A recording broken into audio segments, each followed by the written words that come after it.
Here we are at the Steris mobile sterilization trailer.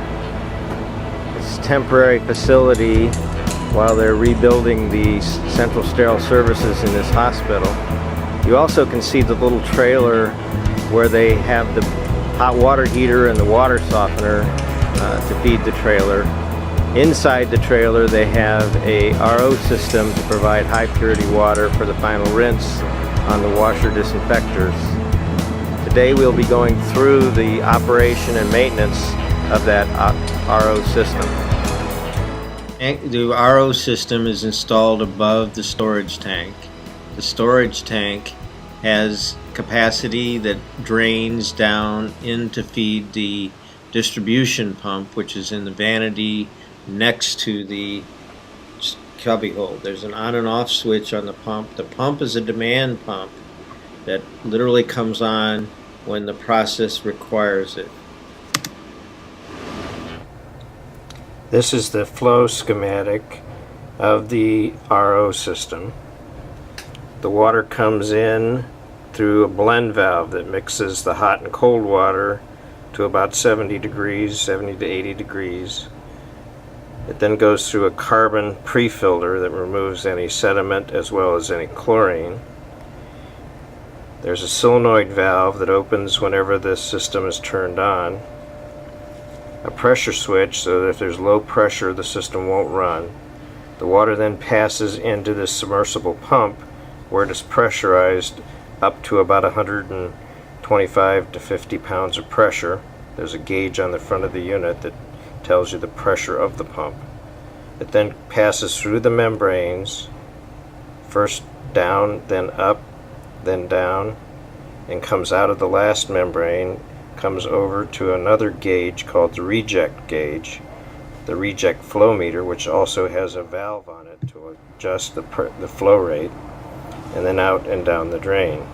The product water, the high purity water, comes out of each membrane and then goes over into a conductivity cell to measure the TDS coming out of the RO system through a flow meter that tells you the product flow rate and to the storage tank.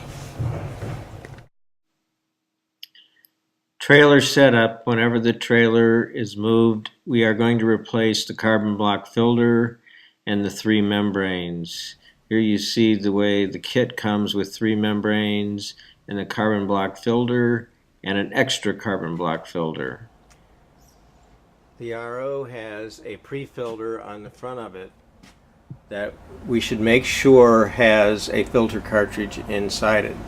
On top of the filter is a pressure gauge that indicates the incoming pressure to the system. Before starting up the system, the sump should be removed and it should be verified that there is a carbon block filter in the sump. Replacing the membranes on the RO system is really pretty simple. One of the things you need to pay attention to is the direction of the flow in each of the housings. One housing is down, the next housing is up, the next housing is down. And that'll become important as we replace the membranes inside the housings.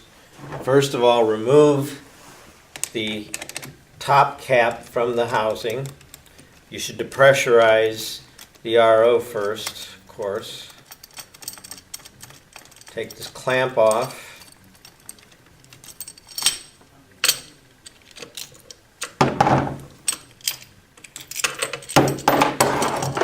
Remove the fittings, push down on the gray retaining ring and pull up on the tubing. Again, push down, push in, push down, and pull out the tubing. And then in order to remove the membrane, usually it takes a screwdriver to kind of push up on the end cap here so that that can be removed.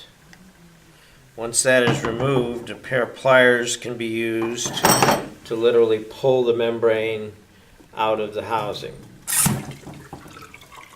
Notice on the membrane there is a brine seal, and that goes in the inlet to the housing. So when the arrow is pointing down, in this case, the brine seal will be on this end. So it's important that these membranes are installed properly. So in the case of the RO for the trailer unit, the first membrane will have the brine seal up, the second membrane will have the brine seal down, and the third membrane will have the brine seal up.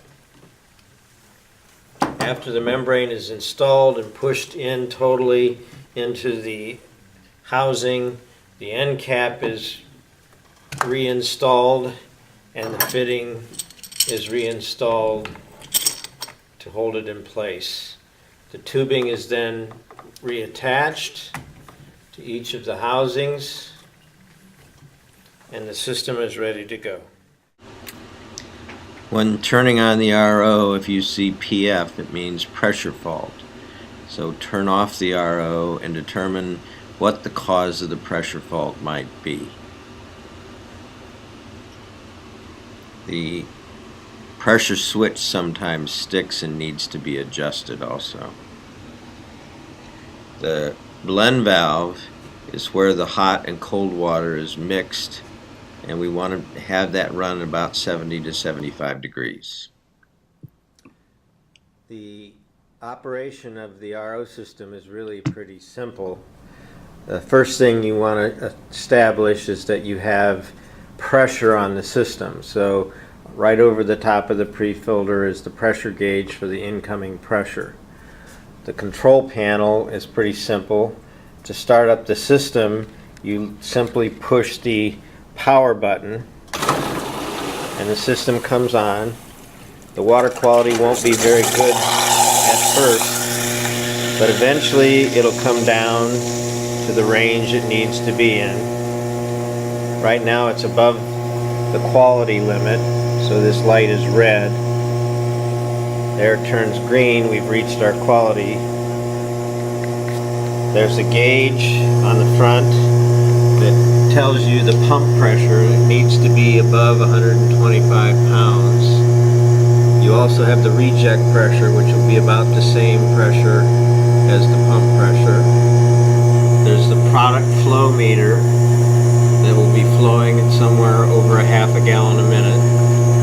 And then there's the reject flow meter that literally has a throttle valve that can be adjusted.